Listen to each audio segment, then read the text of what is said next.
Hey there, Pisces. It's Maggie from Moon Directed. Today, we're not going to talk about the moon. We're going to talk about the energy of the outer planet. So, Happy New Year. We're going to talk about how the energies of the outer planets are going to affect you this year and how to best utilize that energy in a way that promotes your life, that advances your life, that's for your highest and best good. And so that's my goal today. And hopefully I pull this off.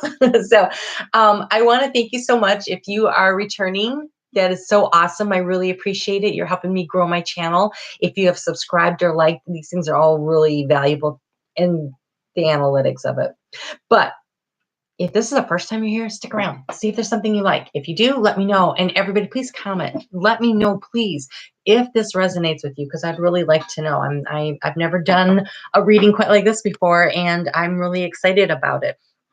So what we're going to do is we're going to work with the different planets and where they are and see how we manage this. So let's just go ahead and get started. We've got Saturn Jupiter and Saturn. And to get guidance on these cards before I get started, it's the Sacred Power cards from Anna Stark. Okay, so Saturn's about expansion. It's like it wants to expand things in your life. And so where, right? And so Pisces, sun, moon, and rising. If you are looking at it from that aspect, Jupiter would actually be, in your 10th house of career. But, sometimes it hits on a square. Sometimes it triggers from an opposition. A square is 90 degrees. Opposition is 180. It's across sometimes it's in conjunction, which is right on top of you. And so, honestly, where is this expansive energy for the next year going to affect you? And how can you best manage it? And so that is what the question I'm going to work with today, instead of worrying about exactly what house it'll be in, because it really I think it's more about where the energy is in large. So, how can Pisces best manage this for their best and highest good? That's the question. All right, here we go. That was a hard shuffle.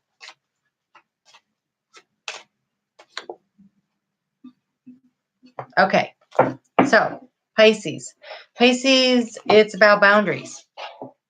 It's about managing it through boundaries. And so what's key about this is that Saturn is about boundaries, and Saturn is in its home sign of Capricorn, which is about boundaries.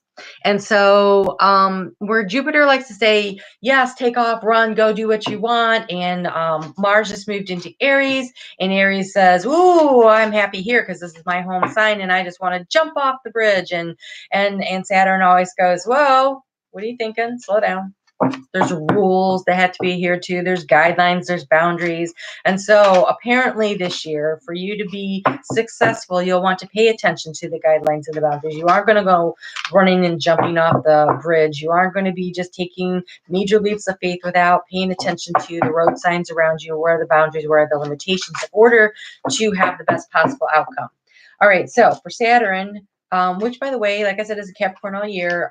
To get some guidance on this, I'm using the Wisdom of the Hidden Realms from Colette Baron Reed. And so this is Pisces Sun, Pisces Moon, Pisces Rising. What is the best advice you can give them? Okay, so again, we have the Ice Queen. The Ice Queen says you have a really good idea. You have some really good plans and ideas, but you need to sit on them and you need to wait. And so again, that's about the boundaries. It's about finding the boundaries. But you have the Diamond Dreamer, material wealth and prosperity. So what the Ice Queen says is wait till a better time. It's not saying don't do it. So find the rules, find the guidelines, do a little more research, figure out where the boundaries are on this idea that you want to do. Make sure you're working within the framework that you should be working in. Don't take too big of a chance, but kind of wait for the energies to shift a little.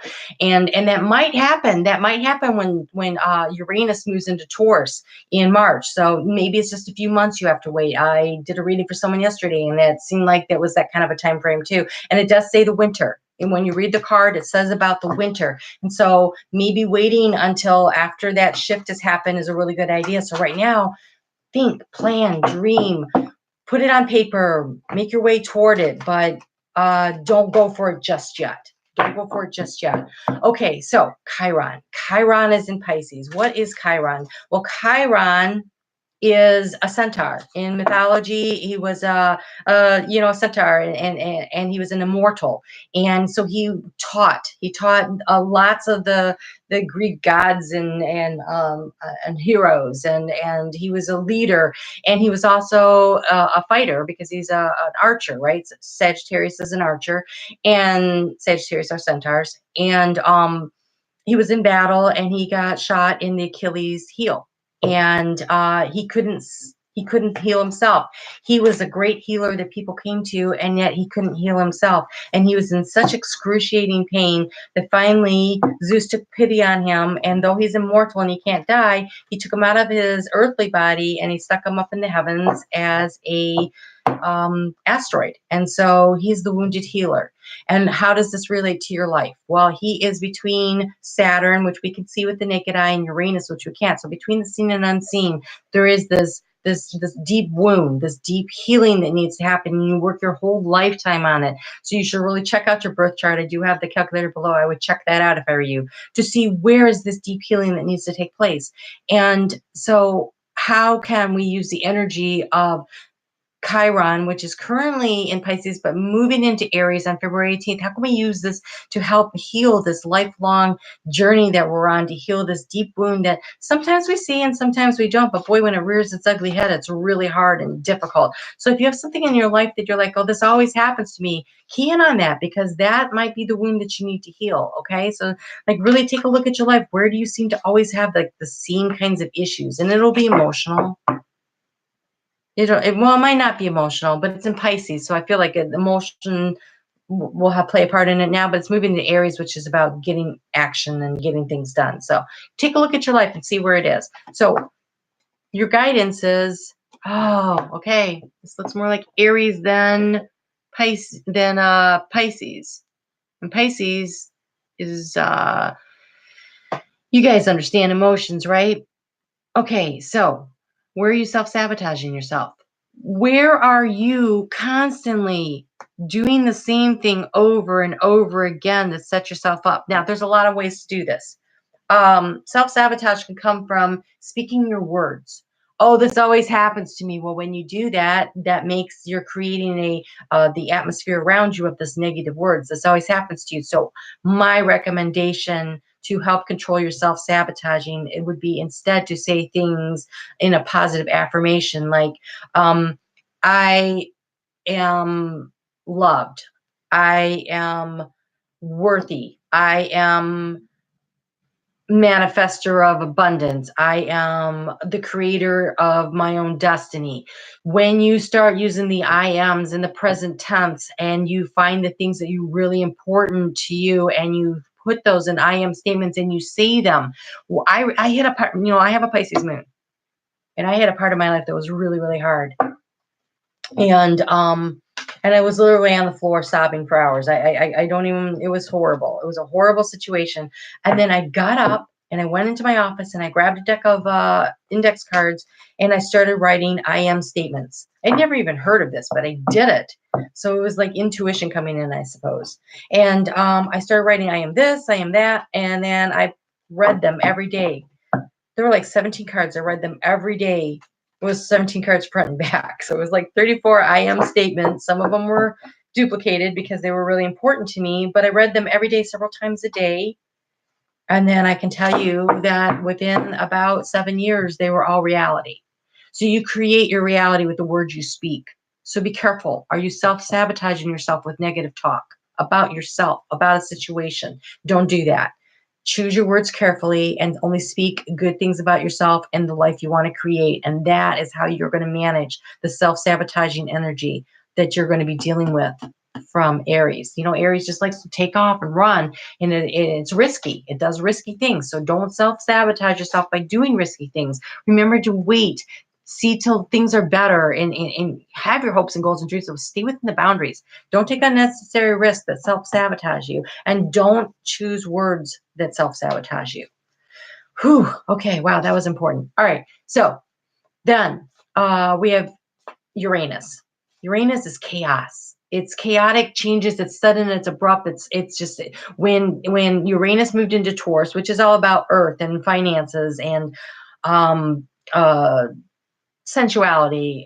When it moved into Taurus last May, we had those earthquakes, and then it backed up went into retrograde and went back into Aries, and now we've had all those forest fires. And so, I mean, it's just sudden dramatic changes like that on a global scale, but also can happen on a very personal level in your life. So when it moves into Taurus, it'll be things that might have to do with you feeling grounded. Your water sign, staying grounded is really important that you find that ground. If it's finances, if it's maybe relationship, okay? So how can you best handle that energy? And the best way for you to handle that energy is as an advocate. As an advocate. This is standing up for yourself, for what you believe in, but you may find that you have to step into the fray and defend somebody that is important to you, somebody that is close to you. Okay, so advocate for yourself, advocate for other people. I align with the greater good for all is the mantra for that. And that could be one of the things that you write on your I am statements. I am an advocate. I am aligned with the greatest good for all. That is one of the statements that you can use, or two statements actually there, right? Okay, so being an advocate for yourself and for others, standing up for what you believe in, but work within the framework and the boundaries of society in order to achieve this. Don't be rash.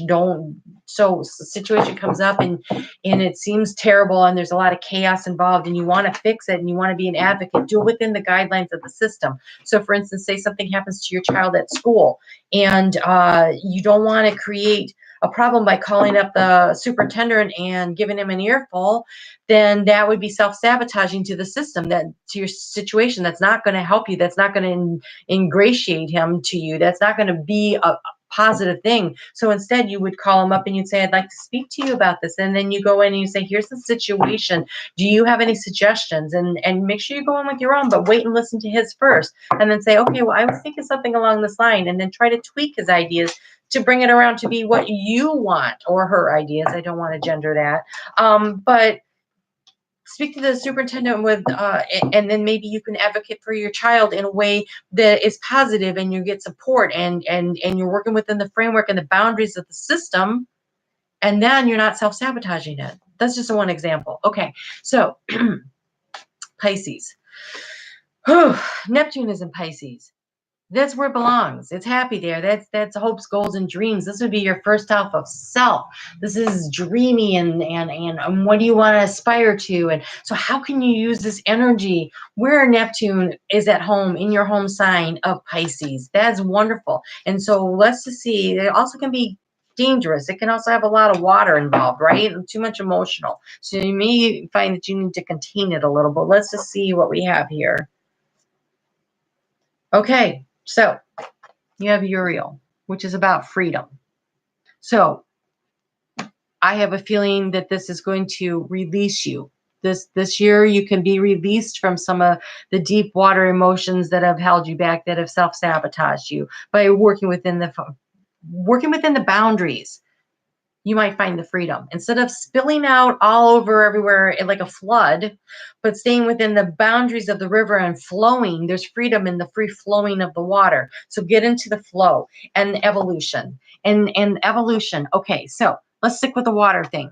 If you're a river and you are flowing, eventually, right, it wears down the boundaries and it becomes wider and bigger and it has more space to work within. So the way you're going to evolve is by working within the boundaries, staying within the boundaries, but slowly advocating and pushing against them and waiting. It's not like going to happen overnight. This is something that's going to take time. I feel like there's a time element involved here this year. So slowly working towards your goals, working within the framework, not self-sabotaging by just like going spilling over. The freedom is going to come from working within the framework, and that sounds counterintuitive, but trust me, it's not. As someone who's made that mistake from time to time in life, it actually sometimes working within the framework is definitely the way to go. All right, so Pluto, deep transformation, and that's happening in Capricorn, which again is all about boundaries, okay? Capricorn's about boundaries, deep transformation. How can you use this energy. There's a lot of Capricorn energy this year. And that is in your 12th house of hopes, goals, and dreams. And then here you have Neptune in your first house, and then you got hopes, goals, and dreams. And so in order to accomplish the things that you want to this year, I really feel like working with the system, staying within the boundaries is going to help. But let's just see what we get for a card from Pluto. And we have, okay, spirals of manifestation. All right. The thing about spirals of manifestation, which is a lovely, lovely, powerful card. Okay. This is from the Sacred Rebels. From Elena Firechild. I did it again. I forgot. Okay, Atlantis, Angels of Atlantis from Stuart Pierce. We have your Sacred Wealth cards from Prima Lee Gray. These are Anna Segal, the color cards that we use. She has Heal Yourself cards. And I think I told you the first two. Okay, so this, spirals of manifestation. So this is how spirals of manifestation work. We are ascending, but we spiral around. So you'll be like, I've been here before. I've been here before. Well, you have, but you're seeing things from a higher perspective. So how you prevent the self-sabotaging is by going, I've been here before, but I learned something. And so I'm going to work within the boundaries and the guidelines and the framework of what I've already learned, so I can move myself forward, so I can evolve, so I can ascend. So there's freedom in this movement upwards. So you're not stuck here, down here, running around in circles. You're actually moving around. You're ascending, even though you're like, I've seen this before. I've done this before. It seems like it happens all the time. It's because of the self-sabotaging, right? So don't do that. Don't do that. Say, okay, wait, I've been here before. What did I learn? What can I do differently? What can I do better? How can I use this to my advantage? This inner knowledge, this inner wisdom, this stuff that I've already seen and done. What did I learn last time? Well, that didn't work, so I'm going to try something different. And even though it might not be the right answer this time, it's a learning opportunity, because it's going to come around again, right? It's going to come around again because it's spiraling upwards. All right, so to get some additional guidance, some practical guidance, or some steps you can physically take, I'm using the Angel of Abundance cards from Grant and Doreen Virtue. Okay. Oh, God. The light. It's just, I don't even have any light on. It's just so crazy. Here we go. Clean energy food. Clean energy food. So, eating healthy as you can this year is going to be really important. It will help you be stabilized. It'll help stabilize moods, which for Pisces is very important. Plenty of fresh water. Nutritious foods. Go organic if you can afford to do it. If you can't, try to steer away from things with saturated fats, and just try to eat as close to the source as you can.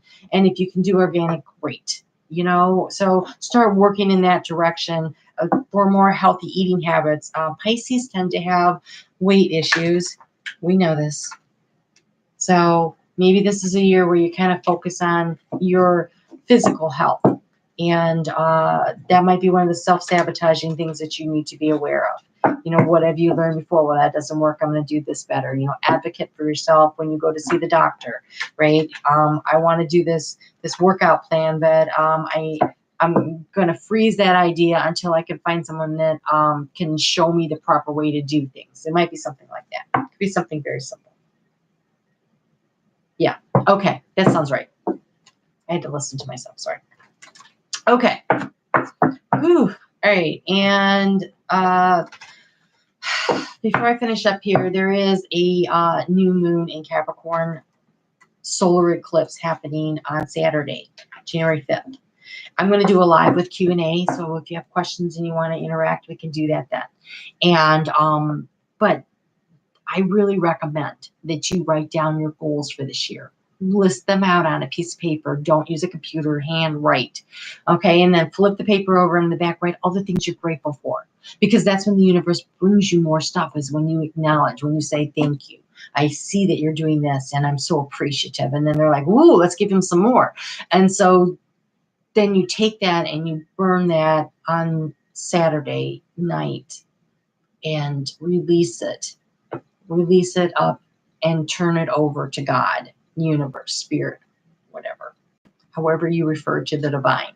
And when you do that, then you are letting them know that you know that they're going to bring you in this abundance, these dreams. Okay, your guidance from the Gateway card for the year is renewing your life.